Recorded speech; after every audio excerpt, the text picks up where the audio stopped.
Hello દોસ્તો, હું છું વિવેક દોરી. હું શાખાનો હિસાબોનો એક અલગ દાખલો આવ્યો છું, જેનો પ્રશ્ન છે દેવાદારો શરૂઆતની બાકી 8,000, આખરની બાકી 40,000, દેવાદારો પાસેથી મળેલ રોકડ 17,500 અને ગાળખા 500 હોય તો ઉધાર વેચાણ કેટલું થશે? તો સૌપ્રથમ આપણે દેવાદારોનો ખાતો બનાવીશું.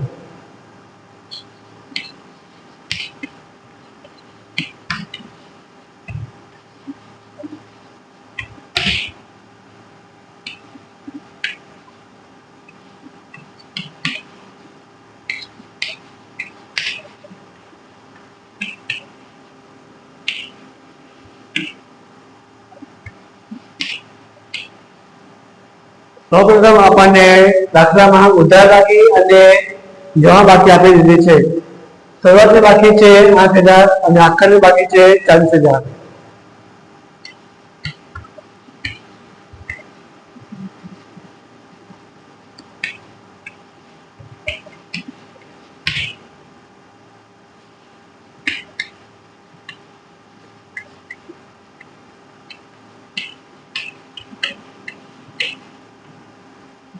પછી દાખલામાં આપણને દેવાદારો પાસેથી મળેલ રોકડ 17,500 આપી છે.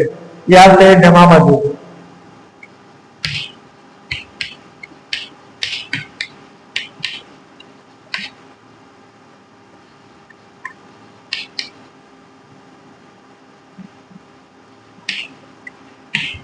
પછી દાખલામાં આપણને ગાળખાત આપી છે. ગાળખાતથી આવશે જમા બાજુ.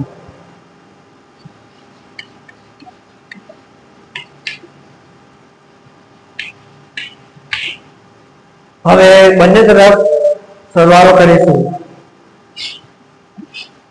ઉધાર તરફ ફક્ત 8,000 થશે અને જમા બાજુ 40,000 + 500 + 17,500 કરતા 58,000 મળશે.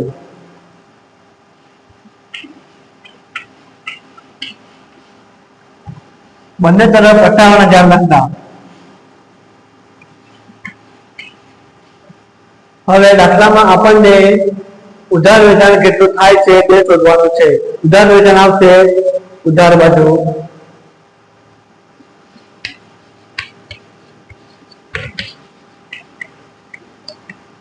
પણ 58,000 માંથી 8,000 બાદ કરતા આપણને ઉધાર વેચાણ મળશે 50,000.